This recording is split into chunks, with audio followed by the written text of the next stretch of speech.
presidenti Trump që nga janari i këtij viti ka përvijuar linjat të reja të politikës jashtë amerikane. Politika jashtë amerikane është pak a shumë izolacioniste, pra kemi një rikthim të traditës vjetër amerikane para luftës dytë botërore.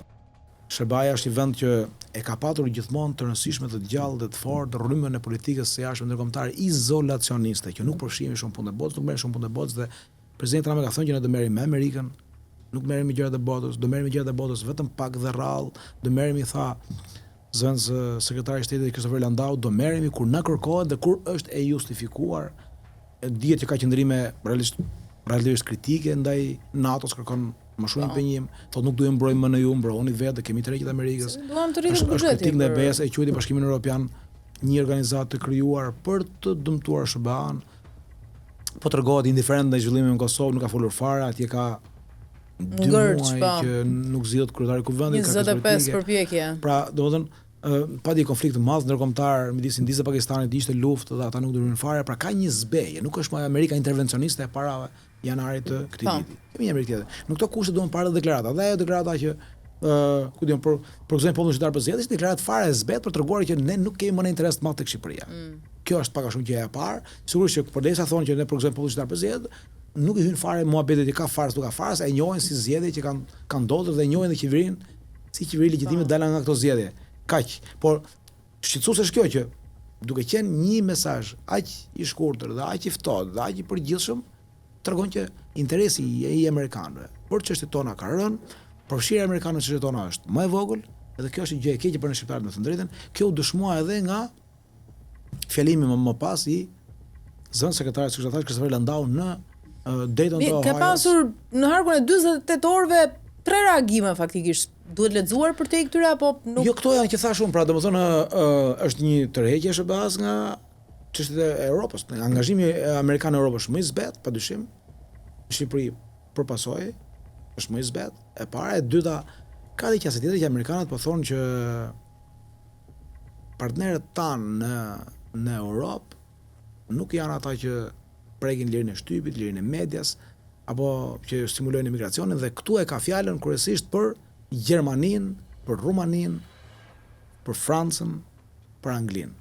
Pse për Anglinë? Sepse në Angli ka patur probleme shumë serioze me lirit fetare, sepse në Angli ka patur protesta që janë bërë për çështjen e abortit dhe qeveria britanike i ka arrestuar, duke dhunuar sipas amerikanëve dhe sipas shumë tjerëve dhe sipas me po doni juve lirinë e shprehjes. Në Gjermani ka patur sanksione ose të paktën morale, politike ndaj AFD-s, vendi ka pranuar shumë refugjat, gjë që Amerika nuk i ka qejf të lloj sjelljes politike. Në Rumani u anulluan zgjedhje prezidenciale, në Francë pati një dënim për kryetaren e Marine Le Pen, dhe amerikanët kanë reaguar. Pra, në një farë mënyrë amerikanët thonë që ne, edhe tha dhe Samuel Jones, që ne do jemi partner me ata që kanë këto vlera. Shiko, nuk du të hyj shumë në analizë gjeopolitike, po J.D. Vance ka bërë qartë që në fillimin e Meniut, takimin e Meniut para disa muajsh. Edhe Pete Hegseth, sekretari i Pentagonit, ka bërë qartë ai gjithashtu në Muni. E ka bërë qartë edhe këtë ditë në fakt në Azi Paqësore, se këtë ditë ai është në zonën e Azi Paqësorit, sekretari i Pentagonit, që amerikanët nuk duan më, nuk do t'i përkrahin ato vende të cilat nuk mbrojnë një lloj linje politike ose një lloj linje ideologjike sovraniste. Janë tek sovranizmi. Madje kanë nxjerrë një term që është, po themi, Christian nacionalizmi. Pra Christian nationalism. Që do të thotë që brenda këtij lloji koncepti do keni sovranitet të këtyre vendeve të mbështetur edhe në vlera të krishterimit, për që do të thotë të huajt dhe migrantët do ta kenë më të vështirë të hyjnë në këto vende. Lufta ndaj migrantëve ose lufta. Shmangja apo masat kundër migrantëve do jenë më të forta. Ai që po ndodh në Amerikë. Në Amerikë, po nuk e di, besoj, padyshim si gazetare e interesuar për këto gjëra, i ndiqni. Në Amerikë ka muaj të tërë që ka masa represive ndaj emigrantëve. Madje janë larguar dhe emigrant me dokumenta të rregullta, si rasti i Kilmara Bregut që shkojnë e dërguan në Salvador. Edhe raste të tjera, ka vendime gjykatës që ndalojnë, vendime gjykatës që i lejojnë. Pra është një luftë, është e vazhdueshme dhe këto teza, pra tezat e një Amerike të pastër, një Europë kristiane, le ta themi, një Amerike realisht kristiane, janë në qendër të politikës së amerikane, kështu që nuk kanë interes të madh për zgjedhjet shqiptare, shkurt bllabeti.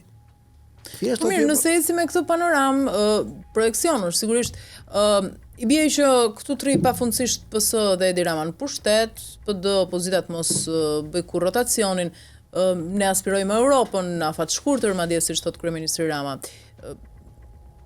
Bota në këtë rast nuk do bëj asgjë, do ta lejoj Shqipërinë. Ne kemi marrë disa gjëra for granted, thon, pra se ne kemi marrë mirëqenia.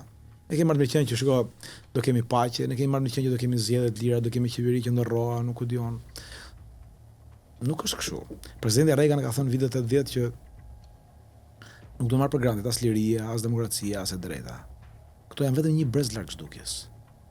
Bota, do të thonë, edhe sot i flasim ne, mbi 2/3 e botës nuk janë vende demokratike.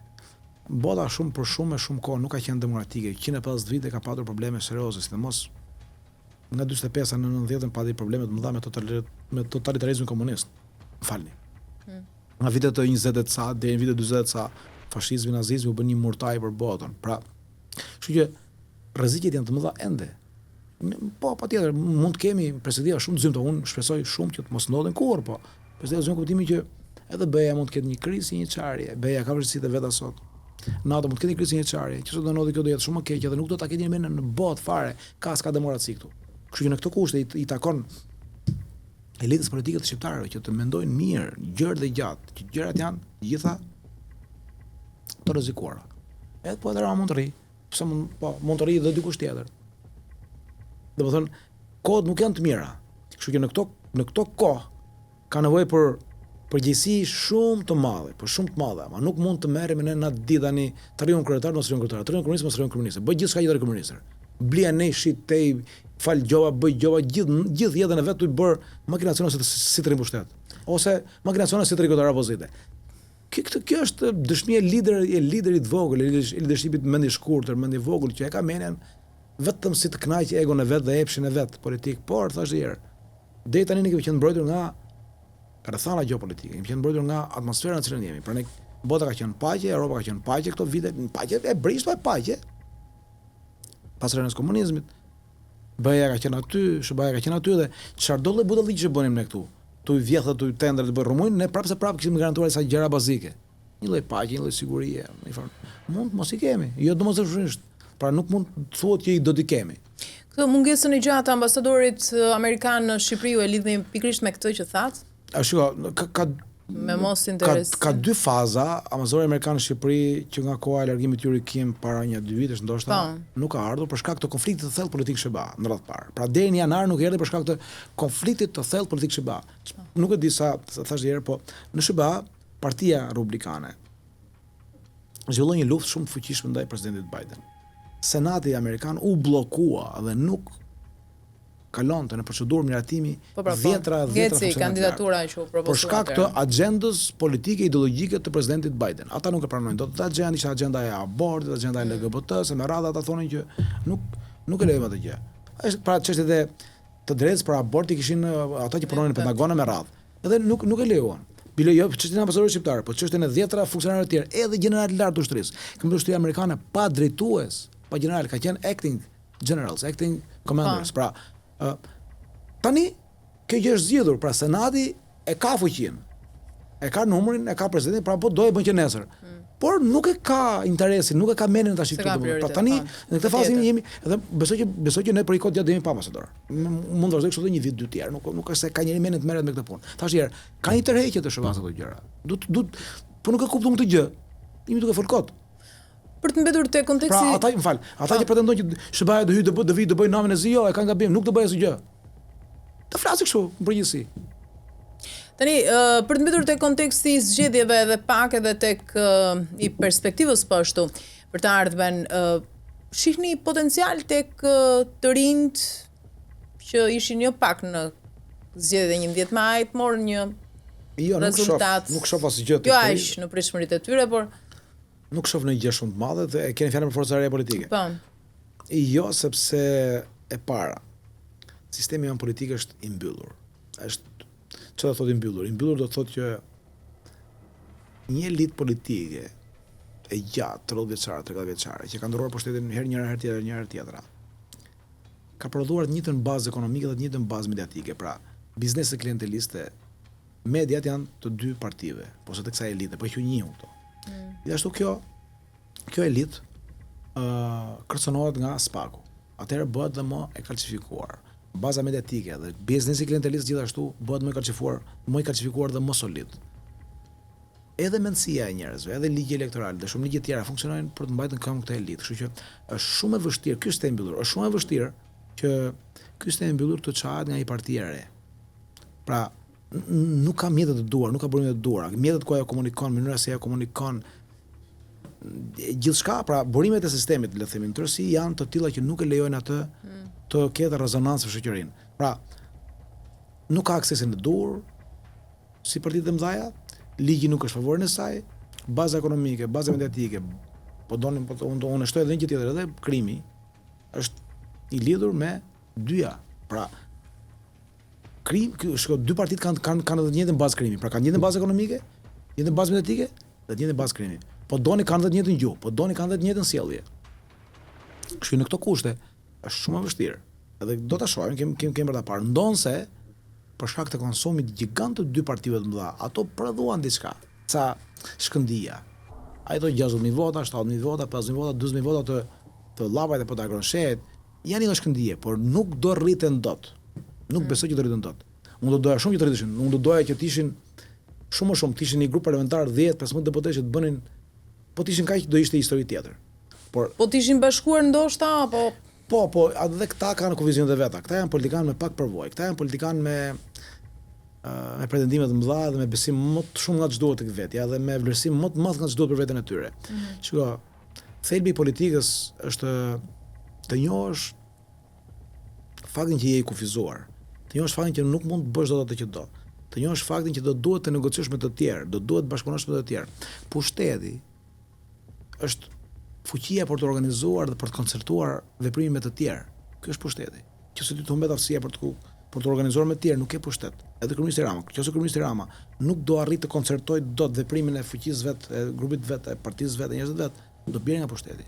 Pra, ai nuk e lejon që të ketë po themi probleme në koncertimin e sjelljes dhe pra, si thon, vepron si një korale. Ky është fuqia, ky është pushteti. Pushteti është të veprosh në mënyrë korale.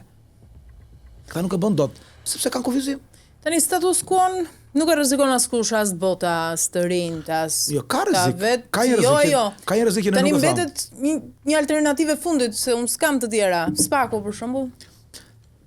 Po, ajo është një alternativë. Pra, rreziku i vetëm i sistemit tonë politik është reforma e prokurorisë speciale SPAK, e cila padyshim është armiku më i madh i tyre. Edhe kjo të vjetra e përdit nga dyja palët. Kryeministri Rama bën gjithçka që ajo të mos marrë frymë.